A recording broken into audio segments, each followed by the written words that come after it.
आत्तिनु पर्दैन।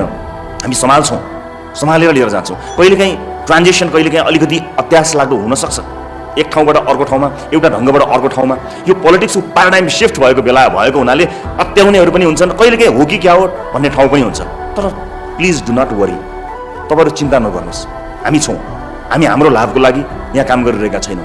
एउटा देशले यस्तो अवसर पाउनको लागि सिङ्गो युगको प्रतीक्षा गर्नुपर्छ। सिङ्गो एउटा युग कुरेर मात्रै यस्तो चान्स, यस्तो अवसर एउटा देशले पाउँछ। तपाईँलाई लाग्छ राष्ट्रपाले यो अवसर यतिकै गुमाउँछ होला?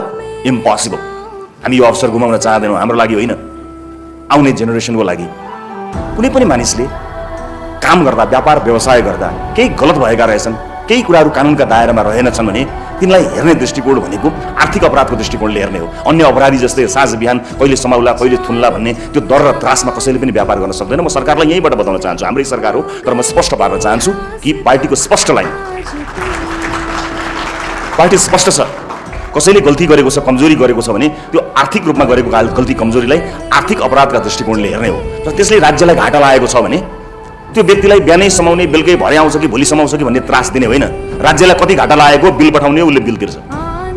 हामी उसलाई थुनेर आफै धनी मान्छे चाहिँ त्यसलाई सरकारको भात खुवाएर के फाइदा? उसले जे अपराध गरेको हो त्यो अपराधको लागि उसलाई हामीले आर्थिक अपराधका दृष्टिकोणले हामीले हेर्ने हो। मलाई त्यस्तो लाग्छ। तपाईँहरूले कुनै नेता चिन्नुपर्ने या कुनै राजनीतिक दललाई चन्दा दिनुपर्ने दिन भनेको त्यो दुःखद दिन हो।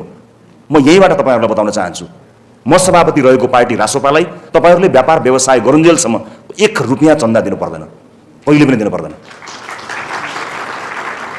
म सभापति रहेको मेरो राजनीतिक दलका उम्मेदवारलाई चुनाव जिताउनको लागि तपाईँलाई इच्छा लागे, पारदर्शी रूपमा दिन मन लागे बेग्लै कुरा हो, नत्र भोलि यसले मेरो संरक्षण गर्ला कि भनेर 1 रुपियाँ चन्दा दिनु पर्दैन।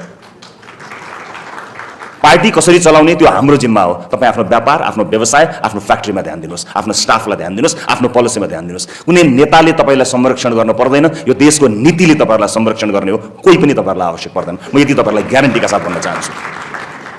म हिजोका कुनै पनि नीति निर्माता, हिजोका कुनै पनि नेतृत्वलाई दोष देखाएर उम्किने पक्षमा छैन। अब त यो बल हाम्रो बोर्डमा आएको छ। अब मैले कसलाई खोज्दै जाने?